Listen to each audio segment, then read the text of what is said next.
यहाँ पर ओखलकांडा में यही व्यवस्था बनी हुई है कि यहाँ पर शिक्षक आना ही नहीं चाहते हैं। शिक्षा विभाग की गलत नीतियों के कारण शिक्षा अधिकारी भी इस पर अनदेखा करते हैं। सरकार इसमें नियम बनाती है, तमाम प्रकार की बातें कहती है, लेकिन ग्राउंड पर कोई काम नहीं हो रहा है। राजकीय उच्च माध्यमिक विद्यालय दल्ली पोखरी में 2016 से अभी तक अंग्रेजी का अध्यापक नहीं है, जबकि हमारी विज्ञान विषय जो है वह अंग्रेजी में ही पढ़ाया जाता है और बच्चे अंग्रेजी पढ़ने में बिल्कुल नील पड़ गए हैं। अगर किसी को बुखार भी आता है, उसको गोली लेने हल्द्वानी या नैनीताल या भीमताल पहुंचना है।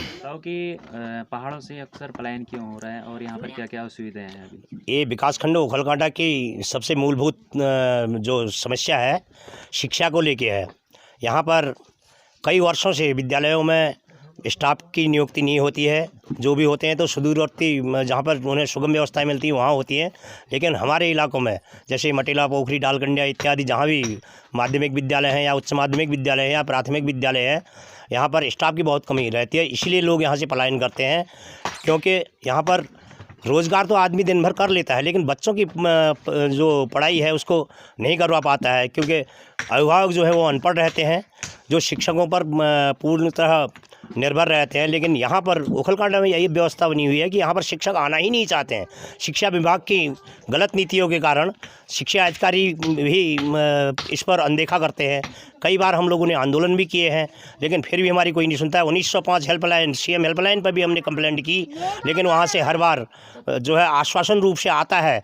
8 सितंबर 2021 को हमने खंड शिक्षा अधिकारी कार्यालय ओखलकांडा में धरना प्रदर्शन किया था। वहाँ पर भी मुख्य शिक्षा अधिकारी के द्वारा हमें लिखित रूप पर आश्वासन दिया गया 1.5-2 महीने के अंदर हम यह व्यवस्था कर देंगे। लेकिन राजकीय उच्च माध्यमिक विद्यालय दल्ली पोखरी में 2016 से अभी तक अंग्रेजी का अध्यापक नहीं है, जबकि हमारी विज्ञान विषय जो है वह अंग्रेजी में ही पढ़ाया जाता है और बच्चे अंग्रेजी पढ़ने में बिल्कुल नील पड़ गए हैं, कमज़ोर हो गए हैं।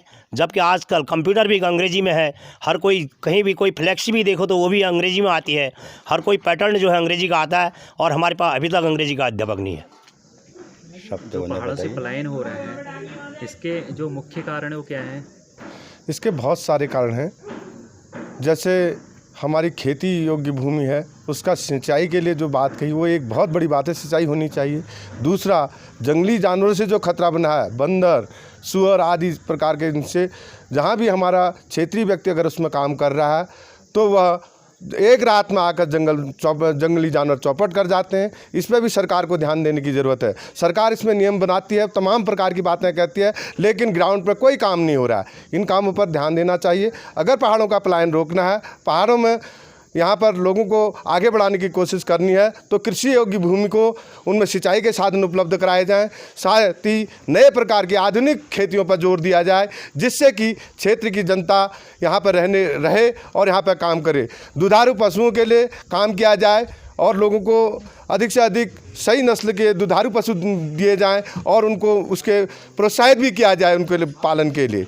यही यहाँ पर ज़रूरी है। और शिक्षा स्वास्थ्य की स्थिति बहुत ख़राब है। हर व्यक्ति, सबसे पहले शिक्षा के लिए बड़ी परेशानी है। शिक्षा में जैसे अध्यापकों की कमी होना, चाहे वो इंटरमीडिएट हो, हाई स्कूल हो या आपके प्राइमरी में हो, प्राइमरियों में शिक्षा मित्रों के भरोसे ही चल रहे हैं। तो ये एक व्यवस्था सबसे दयनीय व्यवस्था है, जिसके कारण आदमी यहाँ से बाहर निकल के लिए मजबूर हो रहा है। दूसरा, स्वास्थ्य की समस्या सबसे खतरनाक समस्या है। अगर किसी को बुखार भी आता है, उसको गोली लेने हल्द्वानी या नैनीताल या भीमताल पहुँचना है। यह क्षेत्र का दुर्भाग्य है कि आज तक यहाँ अनदेखी की गई है और लोग यहाँ से पलायन करने के लिए मजबूर हो रहे हैं। साथ ही हम कहना चाहते हैं इस विषय पर माननीय मुख्यमंत्री, प्रधानमंत्री सभी लोगों को नज़र रखनी चाहिए। पलायन के जैसे अभी पलायन पर तमाम प्रकार की योजनाएं बनाई जा रही हैं, लेकिन उनको धरातल में नहीं उतारा जा रहा है। यह क्षेत्र का दुर्भाग्य है, पहाड़ों का दुर्भाग्य है।